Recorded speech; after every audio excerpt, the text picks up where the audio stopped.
More speculation has been raised on the reasons for NATO's intervention in Libya. And as RT's Laura Emmett reports, the organisation may have been trying to prevent Qaddafi from burying the American buck.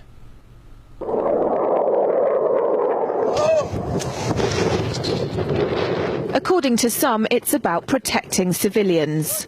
We must not tolerate this regime using military force against its own people.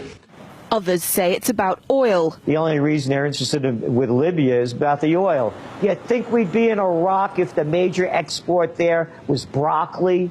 But some are convinced intervention in Libya is all about currency, specifically Gaddafi's plan to introduce the gold dinar, a single African currency made from gold, a true sharing of the wealth. It's one of these things that you have to plan almost in secret, because as soon as you say you're going to change over from the dollar to something else, you're going to be targeted. There were two conferences on this.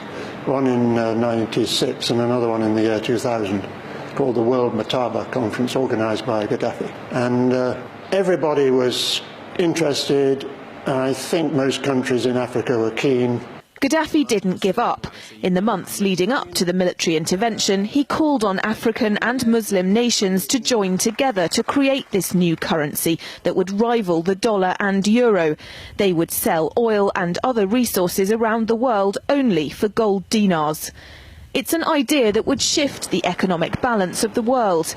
Countries' wealth would depend on how much gold they have, not how many dollars they trade. And Libya has 144 tons of gold.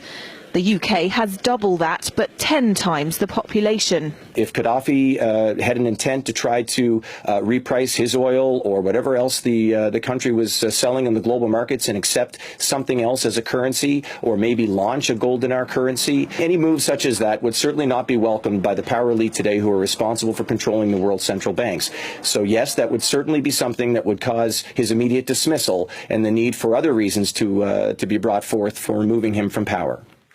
It's happened before. In 2000, Saddam Hussein announced Iraqi oil would be traded in euros, not dollars. Sanctions and an invasion followed. Some say because the Americans were desperate to prevent OPEC from transferring oil trading in all its member countries to the euro. The UK's gold is kept here in a secure vault somewhere in the depths of the Bank of England. As in most developed countries, there's not enough to go around. But that's not the case in places like Libya and many of the Gulf states. A gold dinar would have given oil-rich African and Middle Eastern countries the power to turn around to their energy-hungry customers and say, sorry, the price has gone up and we want gold. Some say the US and its NATO allies literally couldn't afford to let that happen. Laura Emmett, RT, London.